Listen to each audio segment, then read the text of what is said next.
आखिर कौन है वो रमीज नेमत जिस पर हत्या का आरोप है?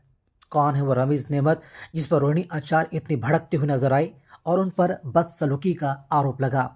हम आपको बताने जा रहे हैं तेजस्वी यादव को सलाहकार की, जिसके बारे में बिहार में सबसे ज्यादा चर्चा हो रही है। उसका नाम है संजय यादव। लेकिन उससे भी खास बात है कि रमीज नेमत ये कौन है, क्योंकि अब तक हमने संजय यादव का नाम सुना था, लेकिन रमीज नेमत ये आखिर है कौन?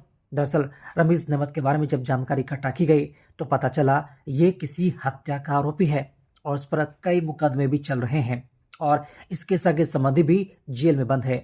यहाँ तक कि रमीज की पत्नी भी जेल जा चुकी है। रमीज उत्तर प्रदेश के बाहुबली नेता, समाजवादी पार्टी के पूर्व सांसद और वर्तमान में ललितपुर जेल में बंद रिजवान जहीर का दामाद है। रमीज पर बलरामपुर और कौशाम्बी जिलों में हत्या, हत्या का प्रयास और बलवा के गंभीर आरोपों में 11 मुकदमे दर्ज हैं। उस पर नगर पंचायत तुलसीपुर के पूर्व चेयरमैन फिरोज पप्पू की हत्या का आरोप है। इसी हत्याकांड में रिजवान जहीर जेल में बंद है। इतना ही नहीं, रमीज पर अपने ही क्राइम और बिजनेस पार्टनर की भी हत्या का आरोप है। फिरोज अहमद उर्फ फिरोज पप्पू की 3 साल पहले 4 जनवरी 2022 की रात करीब 10 बजे सर पर वार और गला रेत कर हत्या कर दी गई थी। यह मर्डर भी किसी और का नहीं बल्कि उस शकील अहमद का था जिसे फिरोज पप्पू हत्याकांड में गिरफ्तार किया गया था।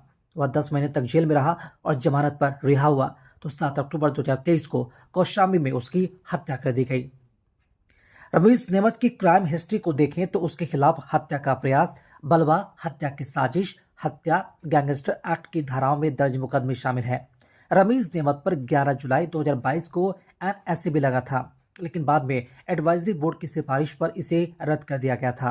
अफरोज अहमद की माने तो रमीज जेल से छुट्टी के बाद सीधे बिहार चला गया और वहां अब तेजस्वी की शरण में जाकर उसका रणनीतिकार बन गया और लालू यादव का घर फोड़ने का काम कर रहा है। वहीं रमीज नेमत के बारे में पड़ताल की गई तो पता चला कि वह सांसद रिजवान जहीर के चचेरे भाई नियामतुल्लाह का बेटा है।